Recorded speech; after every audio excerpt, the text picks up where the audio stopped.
Welcome to Sales Velocity TV, where we pull back the curtain on how the top businesses in the world sell more with less resistance. Bringing over 50 plus years of combined sales experience and over 100 million in revenue generated, please welcome the hosts of Sales Velocity TV and two incredibly entertaining gentlemen, Andrew Cass and Aaron Parkinson. What is happening, everybody? Where are you, Aaron? I'm here. I'm Welcome, everybody, to episode 51 of Sales Velocity TV. We're talking today about how to guarantee the profitability in your business. How are you, my friend? I'm doing amazing, man. It's Friday. I still think like half the time we should just start this show the 10 minutes before we get on, but sometimes we say things that are not politically correct, so maybe that would be a bad idea. I love saying things that aren't politically correct. I know you do, but we probably get canceled. Oh, yeah, cancel culture. I forgot about cancel culture. Can your podcast get canceled if you talk against big food, big agriculture, or big pharma today? Is that allowed, or big government? All those super ethical, deeply caring industries that have done no damage to society in any way, shape, or form ever.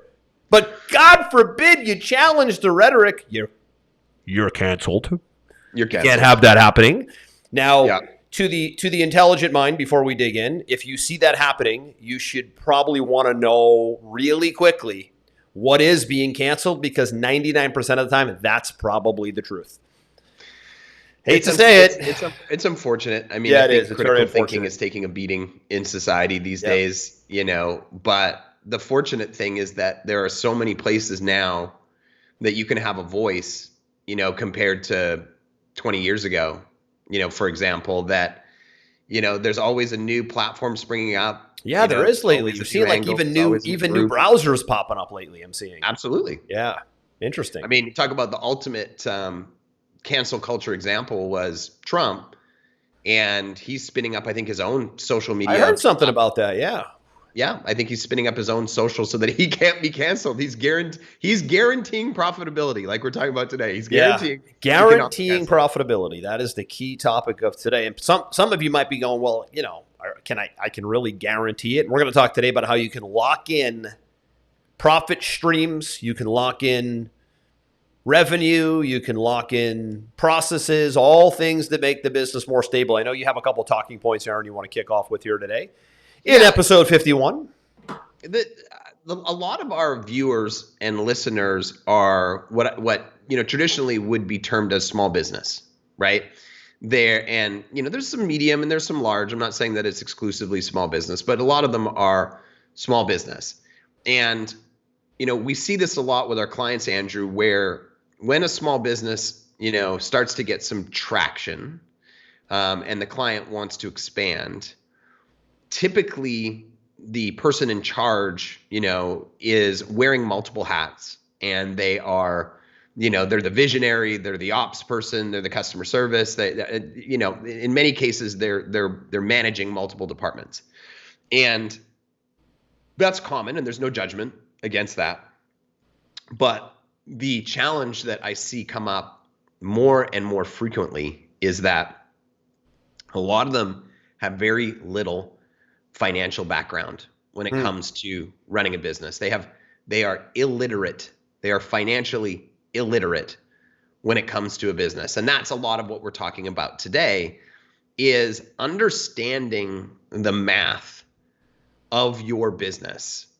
And Carl, my CFO, he loves to talk about small businesses from the perspective of perception. He said that there's a ton of clients that I work with that he says if they have money in the bank equals we're doing well, I'm rich, right? There's zero understanding or concept beyond that, right?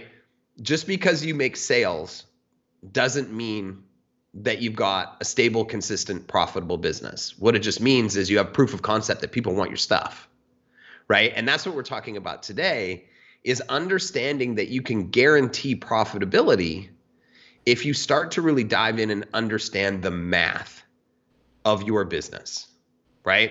And we're gonna be talking about some terms that maybe people are familiar with today, maybe they're not, right? But you need to become familiar with them if you want to guarantee the profitability of your business, right? Don't think And I've ever come across a business that was able to scale being in the dark about the math. Not only from a marketing standpoint, we're going to talk marketing math today, but also from a accounting standpoint, right? There's two kinds of math in businesses today. There's the actual accounting, and then there's the money math, right? Correct. There's the marketing math, I should say. Absolutely. And they all work in tandem together, right? And the goal for any business is to start to be able to flesh out a model, a mathematical model on a spreadsheet that they can look towards and they can see where they're doing well and where there's room for improvement, right? And almost every client that you and I talk to, I mean, maybe it's not the same for you, I know it is for me, is the first question I ask them is, show me the math, right? And it is amazing how many people don't have data to show me. And the moment that they don't have data to show me, I know there's a huge room for opportunity. And there's reminds me of the what is it, Jerry Maguire, Show Me the Money, that movie, right? Yeah, absolutely, right? Show me the money. You look at Mr. Wonderful from Shark Tank, right? Yeah. People come in and they're like, we're doing this and we're doing this. All and we're excited. doing this. Show me the numbers. That's all he cares about. Show me the numbers, right? Because numbers don't lie. And you can tell the health of a business very quickly when you look at the numbers, right? So when I'm talking about guaranteeing profitability, is that an applause? I don't mean to jump in and applaud you. You're off to a great start, so you got an applause already. But do it again. I got a new toy here in the studio, so periodically, folks, throughout the show, don't be surprised if Aaron gets an applause for this math conversation. He's really good with this stuff. So, I like it. Technology, it's really amping up these days. Even got the triangle, and I'll let you get. Got to get on to the next topic. Reminds me of that ESPN show, the countdown. Right. We had a little countdown timer where we can, what's that ESPN show? It's pretty cool where the bell goes off. They have to hit a topic and they go down the list. Yes. Right? Yes. That's fun. It's a speed debate or whatever. But anyways, go ahead. I digress. Right. I like the applause. You're going to get a few throughout the show, I have a feeling. Just stay with it. I like recognition. Stay with it. Stay focused. So, I'm going to talk a little bit about the models that we will create for clients, right? And the two key ones is first is the marketing and sales model, and the second one is obviously the P&L. And for a P&L, you should go to an accountant, somebody who has or a bookkeeper, or someone who has experience in this, and they're going to be able to show you what your marketing costs are, what your sales costs are, taxes, profit. Yeah, and most important, Aaron, they're going to show you like where there could be spend getting away. Right. Absolutely. When he says P&L, obviously he means profit and loss for those that don't know. Hopefully there's nobody that doesn't know. But it's also good to know when stuff gets broken out, right? It's good to go, oh my gosh, we're spending this much money over here. Like, can we hold that accountable? Or, oh my gosh, we're spending this much money on restaurant and entertainment, or did we realize this? So it creates good awareness to potentially overspend or bloat in certain areas. So the P&L thing from an accounting standpoint is very important. I know you're going to, and we're going to talk more about the marketing and the money and the lead acquisition math. But just to touch on that P&L thing, if you're running a business important. And you don't have a monthly or a quarterly at the least P&L, which is a breakdown of how all of your business spending is allocated, that's a big problem. Well, and let's talk about P&L just for a second right now because we're on the topic, right? So I have a very elaborate P&L that's broken down for me every single month that my CFO puts together. And we have not just what the current math is, but we have goals. We have baselines that we're shooting for, and then we actually have charts showing whether we're above or below the goals, right? So what is our month-over-month growth? What is our year-over-year growth? Specifically for me and my business, we've created a model for the business where, we only want to have 10% of our gross revenue go to, salaried employees, right? And then, beyond that, we want to have no more than 30% go to contractors, right? And we want to have no more than 10% go to marketing budget. And so I can actually see every single month. By the way, Aaron, where do you, just to piggyback off that, where do you get, what makes you in that example decide on that number? Well, we originally sat down and we said, okay, here's the average initial sale from each client. Here's the lifetime value that we expect the client. How many months do we expect them to stay for? So on and so forth. And for me, I've had businesses in the past, and I think that you could probably understand and relate to this a little bit, Andrew. I've had businesses in the past where I'm so confident that we are going to disrupt the industry and be successful that every opportunity to market the business, expand the business, get a big office, get equipment, get people, hire, whatever, I've gone all in with the money because I'm so confident in what the business is going to do. And I've gone too far, too fast. And then all of a sudden, I look back a year later and I haven't made any money. I haven't made any profit.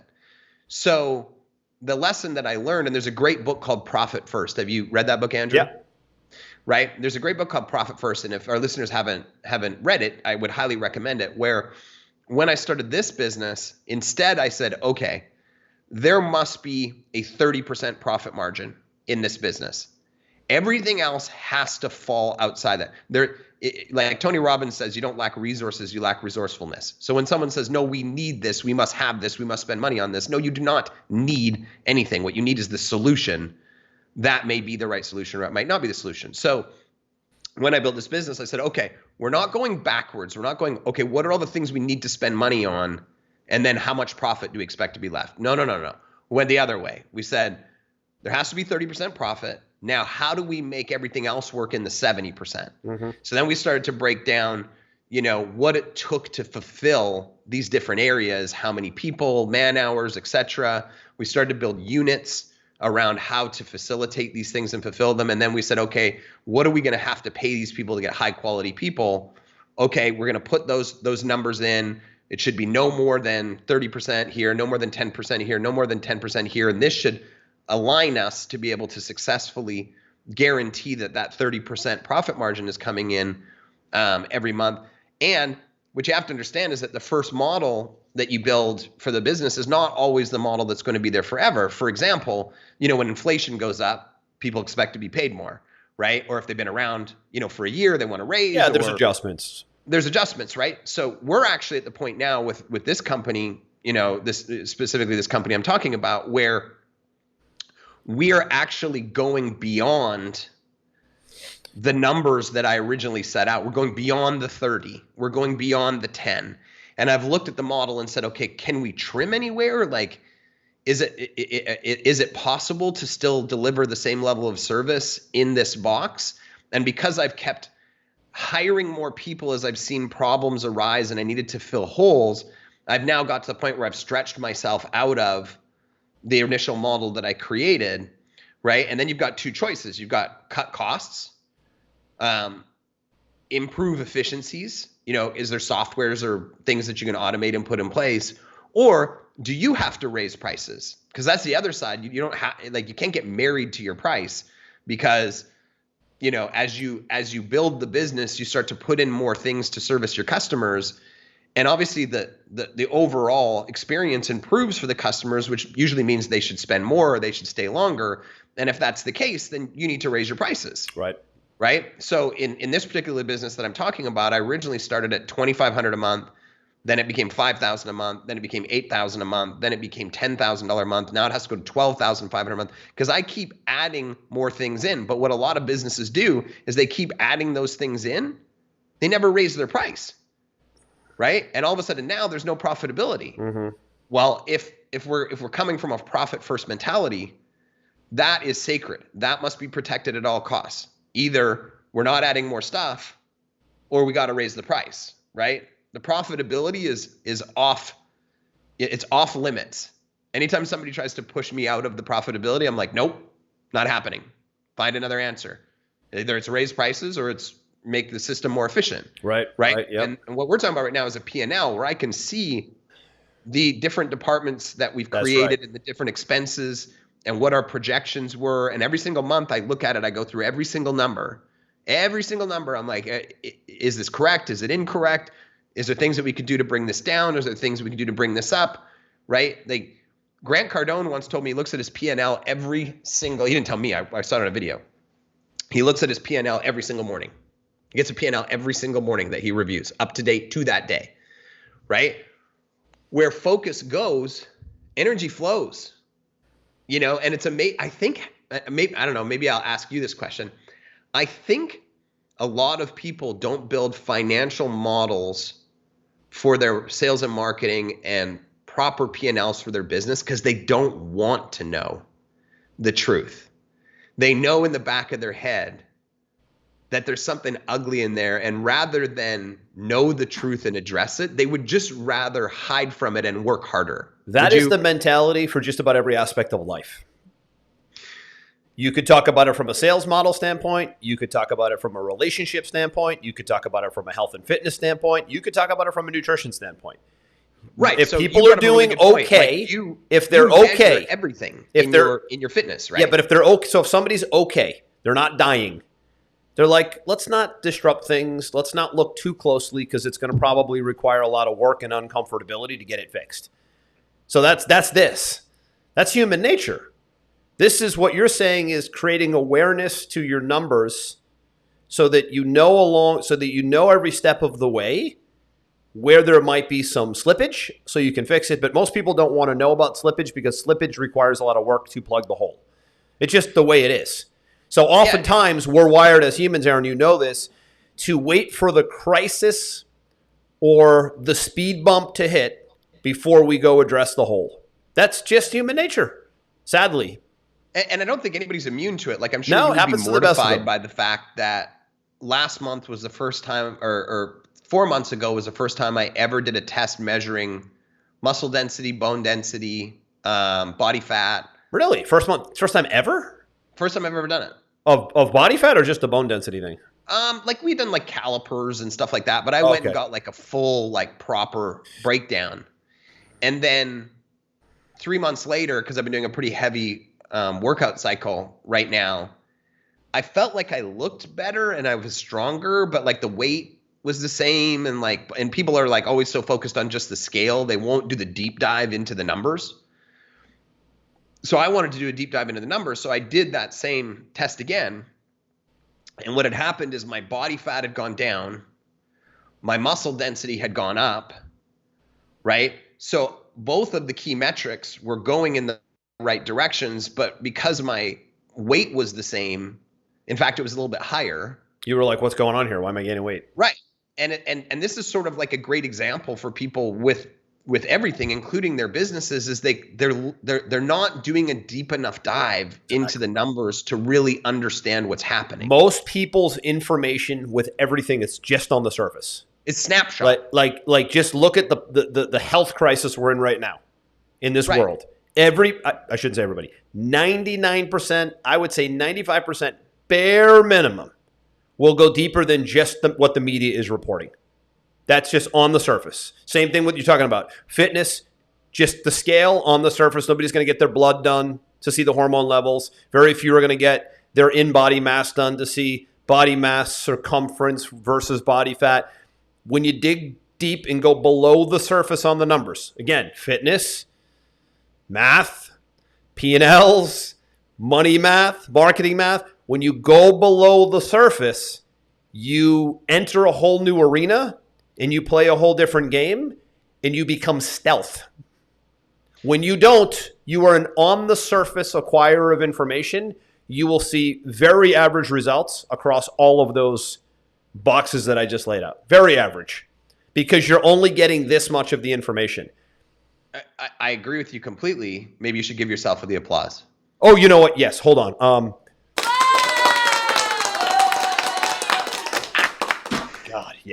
Yes. I felt like you needed to. Thank you. I needed that. Thank you. Now here's the funny thing. Going back to the point I was making is that I think a lot of people, they're afraid to dig into it. Yeah, no doubt. Because they don't want to know the truth. And like you said, then they know that it's going to require work once they uncover the truth. This is all just human nature, man. Right. But it's actually incorrect. Of course it is. Why do you think somebody gave me advice, I don't know how many years ago, best advice I ever got. Whatever you're seeing the majority doing, just know that 99% of the time, go the other way and you will be so much further ahead in life. When you see mass movements to one area, to one thing, to one idea, to one concept, usually it's wrong. Usually, not always, but usually. Yeah, it just ends up moving the goalposts of the average, right? Yeah. So where I think a lot of people are unclear is around the fact there's the old saying that the word fear is false expectations appearing real, Or right? false evidence appearing real, I use. Or false evidence appearing real. Right. And what we're actually fearing that we're going to uncover is actually, for the most part, not there, right? Once you actually start to break out your numbers, you have very little fear because you see the exact areas that you can focus on to improve the business. Mm-hmm. And you see the areas that, need immediate, tender love and care. Tender love and care. And you see the things that are going to have to be in place for you to scale or for you to become more profitable. And once you've got your mind wrapped around those things, it actually removes all the fear. Yeah. Right? Yeah, it's a really good point. Once we actually know the math, there's no fear at all. No, you're right. There's something else at play, Aaron, right? So it takes courage to do what you're saying. And that isn't something that many have, frankly. So sometimes it takes courage to go dig deep to see the numbers. We're talking P&Ls today, and we're talking we're going to talk about marketing models in a second as well. We just kind of got onto the P&L. But it takes courage sometimes to look beneath the surface. So what's happening today worldwide in business, and really, like I said, this spills into so many different arenas of life, is people's cognitive dissonance, it's called, kicks in. What that means is, if you're not clear or the audience isn't clear, is your mindset and your belief system has been challenged and now you're in defense mode, right? So now you don't want to do the thing because you feel almost like your intelligence was insulted because you failed to do the research. You don't know what you should know, and now you're insulted and your ego's kind of busted and bruised a little bit, and now you're pissed off. That's cognitive dissonance, I think. I'm trying to explain it in layman's terms here, right? You're immediately in, you feel rejected. Somebody brought you information, you're pissed off, you didn't know it, you get into defense mode, now you don't want to do it, now you're agitated, now you don't want to learn the new way of doing things. So there's that piece too. There's someone showing you a new way of doing things or sharing a different belief system with you that challenges your belief system, and you're automatically pissed off. So it takes courage, and it takes a bigger person, by the way, to look beneath the surface at the numbers, because in most cases you might be slightly insulted by what you find because you didn't know it. And you've got to get past that. That's what I mean by the courage, Aaron. You've got to get past that, right? You can't live in defense mode because you didn't do what you should have done. You've got to get past it and go do the thing. And the reality is that most small business owners, they're promoters, right? They're promoters of their product. Yeah, they're great marketers, and they're not great with numbers. Totally, they're not great with numbers. Yeah. So if you don't want to learn how to do this, right, the answer to the problem isn't you don't do it.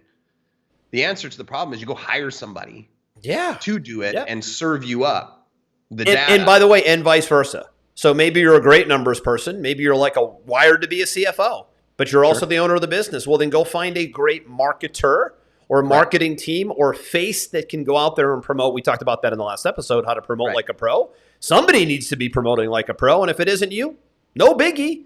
Find someone who can join the team that you can partner with that can promote like a pro, so you can really drill down on those numbers that you're good at. Absolutely. That you should give yourself another applause. Yes, hold on. That was a good point. This is really an excellent addition to the show, I have to say. So I got a few more. I'm going to talk a little bit about the models that we create for marketing, because this is the kind I see this very rarely mapped out. Meaning what? People that actually have this laid out and they know it good. 1 in 10. Yeah. And the average client I'm dealing with is they're a minimum a 7-figure a year company. And they still don't have like 1 out of 10. See, it's amazing to me how they some of them get there without knowing sheer will and excitement. A lot of just brute force, right? Enthusiasm and excitement. Yeah, right. It's just a lot of that amazes me. So I'll give you an example of a marketing model that you could wrap your head around and then look at your business, right? So we're in the digital marketing space a lot. So let's just say we've got, because we have a lot of, let's say, insurance agents that are watching this show right now. Let's say we take an insurance agent, and the insurance agent wants to offer up a free report about the 3 elements that anybody looking for life insurance needs to know before they commit to a new broker, right? Andrew, you love that kind of stuff, right? So they're going to offer this free report. And then when somebody downloads the free report, then maybe they're going to drop onto a video sales letter to learn more about, that person, their company, their unique selling proposition, et cetera, et cetera. And they're going to book a strategy session on a calendar, and they're going to talk about whether or not they're the right fit. And then either the customer's going to get started or not, right? And let's just say they are going to run some advertising on Facebook and Instagram to generate these leads, right? Right from the get-go, we build a model for that idea, right? And we go do the research on the industry, historical best numbers. We look at our own previous clients, and we want to track every metric. So we'll say, okay, if we're going to run this ad, and I'm just going to make this a really simple version, right? We expect a minimum of 1.5% of people who see this ad to click it. We expect that the cost per click on that ad is going to be $3. Okay, if somebody then gets to an opt-in page where they got to enter their email to get the free report, we expect that 40% of the people who hit that page are going to download that free report. If you start working the math backwards, right, it was $3 per click, and it's 40% of people are actually going to opt in and get the report. So now I'm going to put my estimated cost per lead is $10, right? So now I've got my lead into my email follow-up, my SMS follow-up, whatever. And now they're seeing my video sales letter, right? Well, how do you know if your video sales letter is good or it's poor, right? Well, you have to establish a baseline for it. So I want to see an average consumption of 60%. I want to see 60% of people consuming my video sales letter to know whether or not the messaging in that video sales letter is good or not, right? Now, let's say there's a button right beneath it to book a strategy session. Out of all the people who got to that page, I want to see 10% of people click that button to go over to the calendar, right? And once they get to a calendar, there's no reason why somebody shouldn't submit and book when they're already in a calendar. So we expect 80% of people to book on the calendar. Now, once they actually book on the calendar, we expect 60% of people to show up. People, they forget and you get busy and whatever. So if you got 60% of people showing up, that's a good number for you.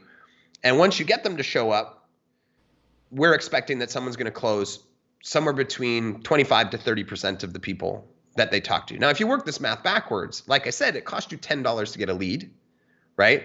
And I said 10% of people are going to click through over to the calendar page. So it's costing us $100 to get somebody to the calendar page. And I said 80% of people are going to actually follow through and book. So now it's $125 to get them to book, right? And because there's only a 60% show rate, right, my cost per show is now $170, right? And if I'm closing 1 out of 3 people, then my cost per acquisition for getting a new customer is 3 times $170 is $510, right? Now I've got to look at the product that I'm selling, right? Both the upfront price I charge for it and also the lifetime value, which means how much is that person going to spend with me on all my other products and services?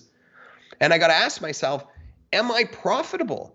Am I profitable enough to spend $500 to acquire that customer using that model? Now, if you sell a $100 one-time product, I'm going to sell you my course for $100 and never sell another thing. Can you run that business, Andrew? Hell no. Hell no. No back end. The lifetime value is $100. But most people will go plaster money on Facebook and run that model all day long to sell their $100 course and not know what you just said. And that's why. That's it. And then they just spend themselves out of money.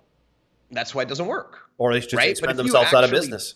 You build the model and you look at it, then you're going to say, okay, well, at minimum, just to break even, I've got to sell a $500 product. That's just to break even, right? So that means that I've either got to raise the price of my initial product or I've got to create an ongoing marketing campaign behind that product to continue to sell them more products. And I've got to put that in my model. If I'm selling a $500 product to somebody, I've broken even on the front end, right? What's the mechanism that I can create to sell the second product? And what's the conversion rate from the $500 product to the second? Is it 10% or then going to go on to buy a $1,000 product from me? Well, if that's the case, then I only made an additional $100, right? because selling $1,000 product and having a 10% conversion rate is only $100. Yep. Right. So I'm spending 5 to now make 6. So I've got $100. This is thin. This is very listen, thin. Aaron, it's thin for most, and they don't realize how thin it is because they don't know what you just said. Correct. They don't know that breakdown. By the way, this is worth going back and listening to again because I know you went fast because you take this for granted. Right. This is just like dit for you, but for most people, they're like, what on earth did he just say? It's like a foreign language. Good. That's why this is a show. It's recorded. If you're listening, press rewind. If you're watching the video, press rewind. That piece right there is worth listening to again because it's the path of the math. It's not just the math. It's the path of the math. Correct. And that's important because at each piece of the sales process, there's a math component. There has to be 2 things. One, what your expectation is that it should be if it's being done well. And then beside that, you need to have your math of what's actually happening. Right? Because if you put your expectations of what should happen at every point beside what's actually happening, then you can quickly look at them side by side and say, where is the place I need to focus first to stop the bleeding, to increase the profitability, right? And it could be that, let's just say all of your math is perfect, but in this example we used, you only sell a $500 product. Well, then the obvious conclusion is you either A, need to raise the price of that product, or you need to create mechanisms to sell product 2, product 3, product 4 in a systematic, consistent fashion to become profitable. Right. Right. And this is when you set up these mathematical models, you can look at them and you can say, am I guaranteed to be profitable in this scenario? Sorry, man. I hit that one by mistake. My bad. You were gonna get one anyways, but sorry about that. That was truly by mistake. Right. And like I have clients that we work with where they'll sell one product, and let's say it's some type of high level consulting program or whatever, and it's $5,000. Right. Now, if we work through the math that we just did, right? If they're hitting all of those numbers, they spent $500 to get a $5,000 sale. The thing is, a lot of business owners don't have the stomach for that either because there's this middle period that's tricky, right? You're spending the money, you're not making the sales. You're spending the money, you're not making the sales. They don't know the numbers, so they don't know how far they can go. Probably a good example was the one you talked about with Matthew and his event. That was another good one.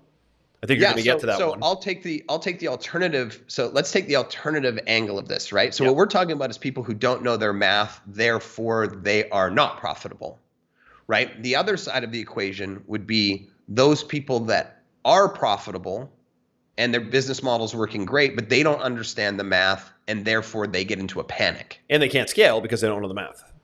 Right, and they can't scale because they don't know the math. They could be spending way more and making more, but they don't realize they can't. Right. So I have a very good friend and a client that just had a live event in Texas. And mutual friend, right? And he spent about $9,000 in ads and flights and this hotel room and all the things that would go along. Oh, you're taking all that cost in there too? What's just the marketing cost though? I believe the marketing costs were about maybe $5,000. So call it $5K in ad spend to get people in the room, right? Right. So $5K in ad spend, and then he had flights and hotels and food and room rental and events and excursions and blah, blah. So call it $9,000 in total, right? And he put about 25 people in this room. Nice. So, some of them were prospects, some of them were friends, family, looky-loos, whatever. So let's say he had approximately 15 buying units. 15 qualified prospects in the room. Right. So let's say 15 buying units. Okay. Right. He sold 6 of those people on a consulting program for 6 months at $1,000 per month. Okay. So when we look at that math, each person is worth $6,000 times 6 is $36,000. So he spent 9 to get 36, right? How many people would love to give me $9,000 and I will give you $36,000 back? Everyone should.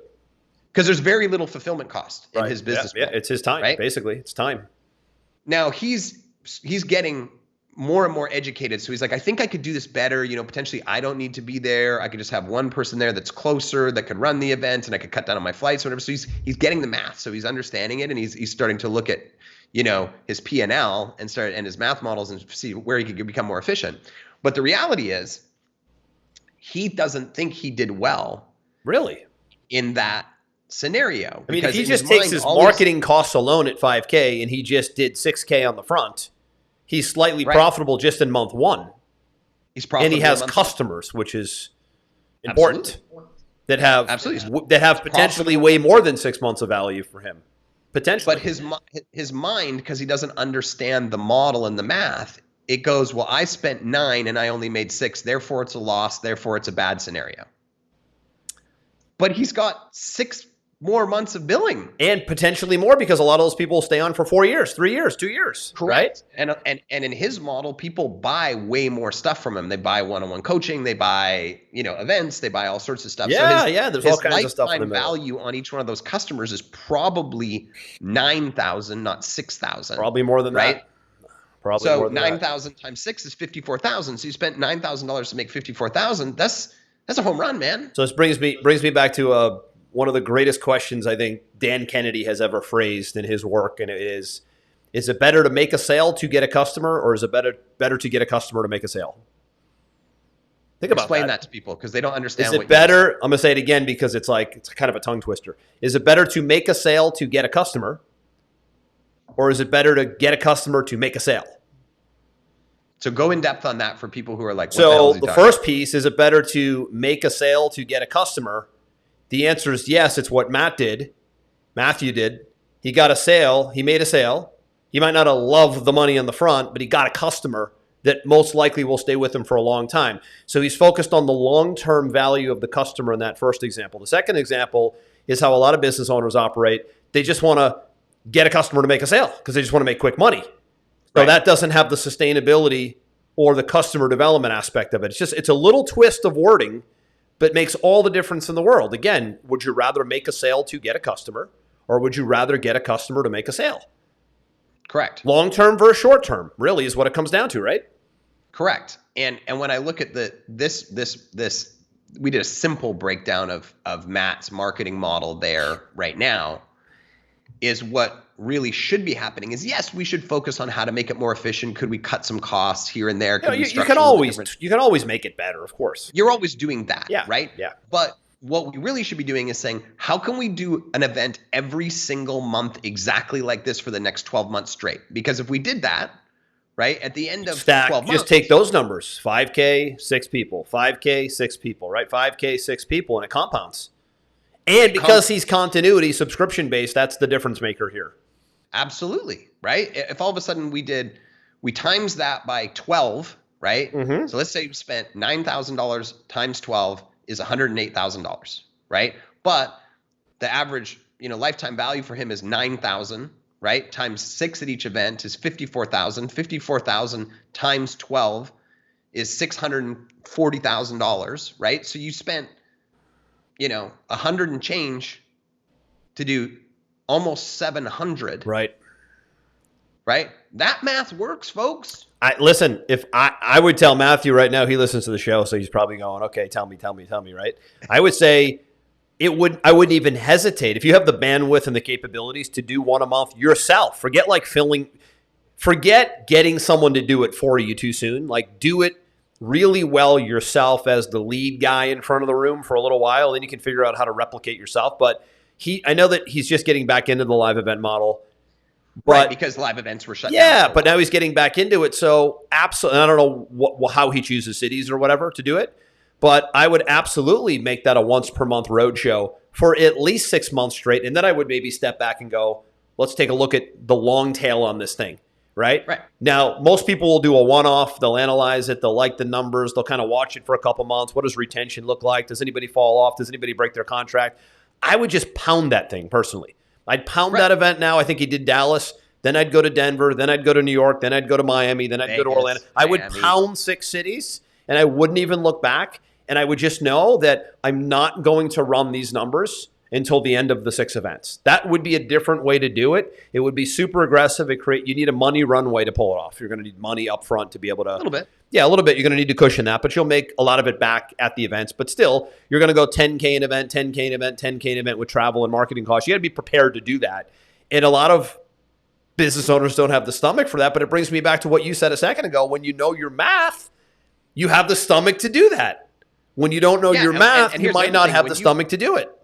And the thing is if you've documented your math and you want to go on a big push with your business and you need the cash and you bring these perfectly structured mathematical models and P&Ls to people who have money, lenders, they're like, take my money. I can see the math works. Investors, partners even, might not even be something as formal as a lender. It might be somebody you want to bring in as a partner. They go, well, why should I partner with you? Let me show you why. Because I'm going to show you my math. I'm going to show you my event model. I'm going to show you my runway. And they go, oh my God, this guy's dialed in. Of course I want to be a partner. I want to be a part of that. How do I invest in that? Exactly. That's what happens. But and again, it's back to your Shark Tank example of Mr. Wonderful. He's never investing in a company if they don't have the information you're talking about here today. He's just like, you're like a faker. He's almost rude with it. He's just like, this is a hobby for you. You have no idea. Yeah. He'll tell them you have no idea what you're talking about. You're an amateur, right? Oh, and so I'll give you another example that goes. So we've talked about one example of like not understand, like, so we've talked about not understanding your math and it costing you because you're upside down. And then we've just talked about another example with Matt where not understanding your math and realizing you're way up, right? So you should double or triple down on your efforts. Right? Double down. Right. We had a client the other day who, smart guy, right? And I looked at his model, his mathematical marketing model, right? Cost per lead generated, he used a strategy session model. So cost per lead generated, booking to strategy sessions, conversion rates, upsells into his other product lines, had multiple products, looked at his conversions, ran through the whole thing, and I was like, man, this is a rocket ship. This guy's got it dialed in, right? Let's just amplify that now and pour way more bodies into the process, which is what you can do when you understand your math. Sure. And then this month he's like, we can't afford to continue to run the business this way. It's not profitable. I'm like, how is the business not profitable? Where did he get that story from? What's that? Where did he create that story from that it's not profitable? Well, the thing is that I didn't get to see his P&L before we started. Back to so P&L. You've got a mathematical model for marketing and sales, but I hadn't seen his P&L. So as a whole, the company was suffering, but the marketing and the sales piece was doing well, but it was sort of camouflaged by the problems over here. Right? Yeah, this was completely all in the operational side of the company. I'm glad we started with that then, because look where this goes back to, right? Right. And that's the thing is he had too many people on staff. He was paying them too much. He wasn't operating the business with that sort of profit first mentality. He had let it completely explode out of control. So it didn't really matter over here what was happening, on his first product, right? So in most businesses, you lose money to make a sale on your first product as part of your customer acquisition. And then you make your money by serving them well, nurturing them at, selling more stuff and whatever. And by the way, Aaron, I'll stop you right there because very few even get that. I'm actually surprised with the amount of business owners I deal with around the world that don't realize that losing money to acquire a customer is not the death of the business. They think it's the death of the business. It's very difficult to go positive on the acquisition of a customer. In fact, really good business owners. Almost impossible. I mean, it's next to impossible to sell something. On your first sale. Yeah, on your very first opening sale to a cold audience. I mean, you have to be prepared to lose a little bit of money to make the money, right? And that comes with additional products and services that come second and third and fourth or however your ascension model is. Some are dumbfounded by that. Some are completely dumbfounded by that. So in this particular case with this client, when we started off, the goal on his first product was a 3-to-1 return on his ad spend. 3-to-1. So that's really good. He was making, 3 times which is awesome. He wasn't losing money. He was making 3 times. Wow.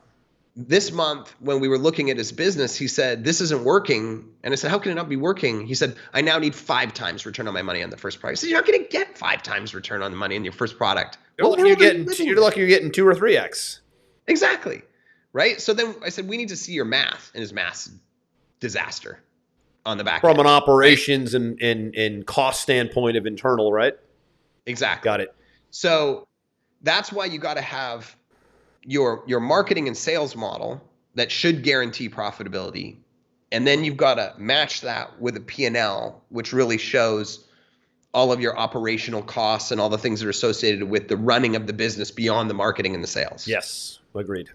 Right. And when you combine those two things together, then you've got the ultimate diagnostic tool to be able to say, is this working? And if not, you have transparency at that point. You can Correct. see what's happening with the money. Correct. Versus not knowing. And I think it doesn't really take that long to set up. No, it doesn't take long to set up, but it takes work, and it does take, like we said at the beginning, it does take attacking belief systems or attacking areas of the business you might be insulted by what you find. You might be pissed off, embarrassed, ashamed that you missed it. I mean, this is, again, the cognitive dissonance might kick in, and you might be offended by what you see. Heck, you might have someone on this who you think is doing well, and you might find that they're completely shitting the bed. Yep. I have a client, you know, he's an attorney down here in Florida. He was paying a bookkeeper 6 figures a year to run the books. What? Yeah, 6 figures a year to run the books, and wasn't really getting the transparency he thought he should be getting. We believe the group he's a part of, we think maybe there's some skimming going on because he just handed it off and overpaid and didn't really get the reporting that he needed to know where stuff was. It was more like, for him, it was like insurance, just to know someone's handling it. But, don't call me unless there's a problem kind of a mentality, which shouldn't be the mentality. If you're paying someone top dollar to manage it, they should be telling you everything, all the good, all the bad, at all times. They shouldn't be telling you only when things go wrong, come to me. For what I'm paying you, I want to know what's going on every hour of the day, right? That's the bloat piece. So there's an accountability piece right here. You as the business owner, most likely that's you watching the show, you want to know, if it isn't you overseeing the P&L and the operational math, and if it isn't you overseeing the marketing and the sales math, well, whoever it is needs to report to you the good, the bad, the ugly at all times. Otherwise, you can't make economic decisions. They drive all the business decisions, right? And when I meet, and this kind of just is going to tie a loop on this whole conversation today, right? Is people will come to me with their businesses and their campaigns and say, we think there's something wrong. Let us tell you what we think is wrong. And I just it's always like this big hypothetical, right? Right. I just go stop. Like, where'd you get that information from? Right? Just show me the math. I can tell you by looking at the math what the problem is. Yeah. And they go, but let us just explain some. No. Just show me the math, because I will already know where the problem is because the math. But I want to leave off with the last thing you just said. That was funny though. Like when somebody goes into a panic mode about something, and there's no evidence to support it, it's just mind-boggling, isn't it? Well, yeah, and unfortunately, can take them down these really weird rabbit holes and panic decisions that are completely irrelevant. Like, give me the evidence and the information on that. Otherwise, you're most likely caught in some sort of feedback loop story that you're creating that may not be real. It might be fear, again, false evidence appearing real, like we said in the beginning, right? Could be. Yeah, it's the key to bringing peace of mind in your business, and knowing where to focus, and knowing where your opportunities are, and knowing where your money's at all time. And it just makes everything so much easier to run. It does. It does. That means time is up. No applause this time? Oh, and to a great job, Aaron, on breaking down those math module numbers, because now that I have these sound effect toys, folks, oh boy, watch out. There's more to come, too. Oh, man. It's not good. Sorry, folks, we just went a little immature today, but, I got some new toys here in the studio, and At the click of a mouse, I can really turn this into the Gong Show if you let me, but I won't. Hey, this was a good one, though. I'm going to wrap it here, Aaron. Great stuff on the models. Great stuff on the math models. You as a business owner, entrepreneur, sales professional, running your own enterprise, you got to know two sides of the math. It's the operational math, the P&L, sort of the boring accounting stuff. And then it's the more exciting money math. I think the money math is a little more exciting because it's like a game. Right? We talk about this a lot where, hey, we're acquiring a customer at this much and can we get it down to this much? And you can kind of adjust and throttle along the way. It becomes a little bit more fun, but you have to be playing both games to be effective and productive and ultimately in a position to grow and scale and have a business that actually makes sense, that isn't an expensive job, right? Well, I'm going to leave it with this one last quote. What I realize is when you get these things figured out and you get visibility into it, businesses become boring and predictable. And if your business is not boring and predictable, you're probably doing it wrong. Good words of wisdom to leave off on. That is Aaron, folks. I'm Andrew. We will see you in the next episode of Sales Velocity TV. All episodes are at salesvelocitytv.com, and we're live at 11 a.m. Eastern in the public Sales Velocity TV Facebook page. We will see you soon on the next episode. This one's a wrap.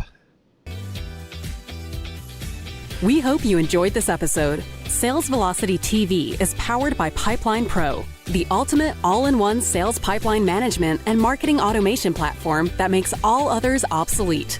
And we can prove it. Take a tour at gopipelinepro.com. See you on the next episode.